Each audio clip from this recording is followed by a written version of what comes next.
புனித மாற்கு எழுதிய தூய நற்செய்தி அதிகாரம் 7 இறைவார்த்தைகள் 24 தொடக்கம் 30. அக்காலத்தில் இயேசு புறப்பட்டு தீர் பகுதிக்குள் சென்றார். அங்கே அவர் ஒரு வீட்டிற்குள் போனார். தாம் அங்கு இருப்பது எவருக்கும் தெரியாதிருக்க வேண்டுமென்று விரும்பியும் அதை மறைக்க இயலவில்லை. உடனே பெண்ணொருவர் அவரை பற்றி கேள்விப்பட்டு உள்ளே வந்து அவர் காலில் விழுந்தார். அவருடைய மகளை தீய ஆவி பிடித்திருந்தது. அவர் ஒரு கிரேக்க பெண், சிறிய பெனிசிய இனத்தைச் சேர்ந்தவர். அவர் தம் மகளிடம் இருந்து பேயை ஓட்டி விடுமாறு அவரை வேண்டினார். இயேசு அவரை பார்த்து, முதலில் பிள்ளைகள் வயிறார உண்ணட்டும், பிள்ளைகளுக்குரிய உணவை எடுத்து நாய்க்குட்டிகளுக்கு போடுவது முறையல்ல என்றார். அதற்கு அப்பெண், ஆமையா, ஆனாலும் மேசையின் கீழிருக்கும் நாய்க்குட்டிகள் சிறு பிள்ளைகள் சிந்தும் சிறு துண்டுகளை தின்னுமே என்று பதிலளித்தார். அப்பொழுது இயேசு அவரிடம், நீர் இப்படி சொன்னதால் போகலாம், பேய் உம் மகளை விட்டு நீங்கிற்று என்றார். அப்பெண் தம் வீடு திரும்பியதும் தம் பிள்ளை கட்டிலில் படுத்திருப்பதையும் பேய் ஓடிவிட்டதையும் கண்டார். சிந்தனை. இன்றைய நற்செய்தியின் சூழல் மிகவும் முக்கியமானது. தீர் இன்று லெபனான் என்று அழைக்கப்படுகின்றது. பிற இனத்தவர் வாழும் பகுதியாகும். இது பழமை வாய்ந்த நகரம். கடல்சார் வியாபாரத்திற்கும் செல்வத்திற்கும் பெயர் பெற்ற இடம். வர்த்தகம் கலாச்சாரத்தின் மையமாக திகழ்ந்தது. ஆயினும் பழைய ஏற்பாட்டில் சிலை வழிபாடுகளும் புறமத நடைமுறைகளும் அங்கு நிறைய காணப்பட்டன. சாத்தானின் செயற்பாடுகளின் செல்வாக்குக்கும் அது உட்பட்டிருந்தது. இந்த நகருக்குள் நுழைவதன் மூலம் இயேசு தமது பணி அனைத்துலகுக்குமானது, தமது ஆட்சிக்குள் அனைவரும் ஈர்க்கப்படுவர் என்பதையும் காட்டுகின்றது. நாங்கள் கிறிஸ்தவர்களாக இருந்தாலும் இங்கு வரும் பெண்ணிலே எங்களை நாங்கள் காண வேண்டும். நாங்கள் எல்லாரும் புற இனத்தவர்கள், அதாவது இந்த உலகில் வாழும் வரை நாங்கள் அந்நியர்களே.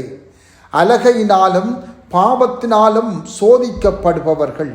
எனவே விடுதலையை எதிர்நோக்கி இருப்பவர்கள். விண்ணகமே எமது தாய் நாடு. இயேசு தீர் நகரில் ஒரு வீட்டுக்குள் நுழையும் போது அது யாருக்கும் தெரியக்கூடாது என்று அவர் விரும்பிய போதும் அந்த விருப்பமே ஒரு பெண் அவரை சந்திப்பதற்கான சூழலை ஏற்படுத்தி கொடுக்கிறது. இது அந்த பெண்ணுக்கு அருளை பெற்றுக் கொடுக்கும் நேரமாக இருந்தாலும் சீடர்களுக்கும் எங்களுக்கும் பாடம் கற்றுத்தரும் நேரமாகவும் அமைகிறது. முதலாவதாக, இயேசு மறைவாக வீட்டுக்குள் நுழைந்தாலும் மக்களின் அவதானிப்பில் இருந்து தப்பித்து கொள்ள முடியவில்லை. பலர் அவரை கண்டுகொள்ளாத போதிலும் இந்த பெண் அவரை கண்டு கொண்டார். அவர் தமது மகள் மேல் கொண்ட அன்பினால் ஒரு பணியில் ஈடுபட்டிருந்தார். அவர் தனது சுயநலனுக்காக இயேசுவை தேடவில்லை. மாறாக சாத்தானின் பிடியில் இருந்த தன் மகளை விடுவிக்க வேண்டும் என்ற தாகத்தோடு இயேசுவை தேடி கண்டுகொள்கிறார். இது ஒவ்வொருவருடைய உள்ளத்திலும் இருக்கின்ற கடவுளின் இரக்கத்துக்கான உலகளாவிய தவிர்க்கப்பட முடியாத தாகத்தை வெளிப்படுத்துகின்றது.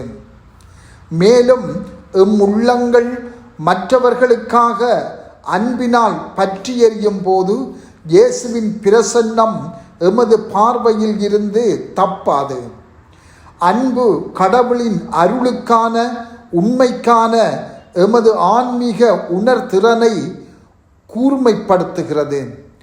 ஆன்மீக அன்பின் தூண்டுதல்களை பின்பற்றுவதன் மூலம் இயேசுவை கண்டுகொள்ள முடியும். தனது மகளின் பேயை ஓட்டுமாறு அந்த பெண் இயேசுவை கேட்டபோது இயேசுவின் பதில் ஆச்சரியத்தை உண்டு பண்ணுகிறது. முதலில் பிள்ளைகள் வயிறார உண்ணட்டும், பிள்ளைகளுக்குரிய உணவை எடுத்து நாய்க்குட்டிகளுக்கு போடுவது முறையல்ல. இது ஓர் அவமானம் அல்ல, உண்மையாகவும் விருப்பத்தோடும் கூறப்பட்ட ஒரு கூற்றாகும். கடவுளின் வல்லமையையும் இரக்கத்தையும் பெற்றுக்கொள்ள புறையினத்தவருக்கோ யூதருக்கோ கிறிஸ்தவருக்கோ உரிமையில்லை. ஆனால் நம்பிக்கையும் தாழ்ச்சியும் கொண்டவர்களுக்கு கடவுள் அவற்றை கொடுக்க மறுக்க முடியாது என்பதை காட்டுவதற்காகவே அவ்வாறு இயேசு சொன்னார்.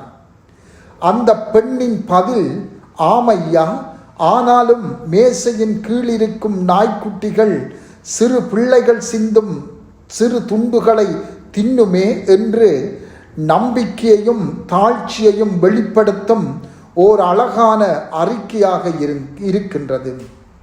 நம்பிக்கை மற்றும் பணிவின் ஒன்றிப்பை இன்று சிந்திப்போம். முதலாவதாக, கடவுள் எமது வாழ்வுக்கான இறுதி பதில் என்பதை எவ்வளவுக்கு நாங்கள் நம்புகின்றோம்?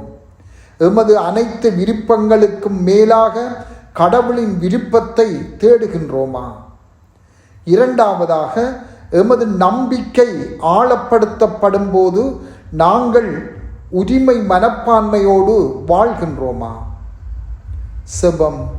ஆண்டவரே, எமது வாழ்வின் அனைத்து கேள்விகளுக்குமான விடை நீரே என்பதை நம்பி வாழ அருள் தாரும். ஆமென்.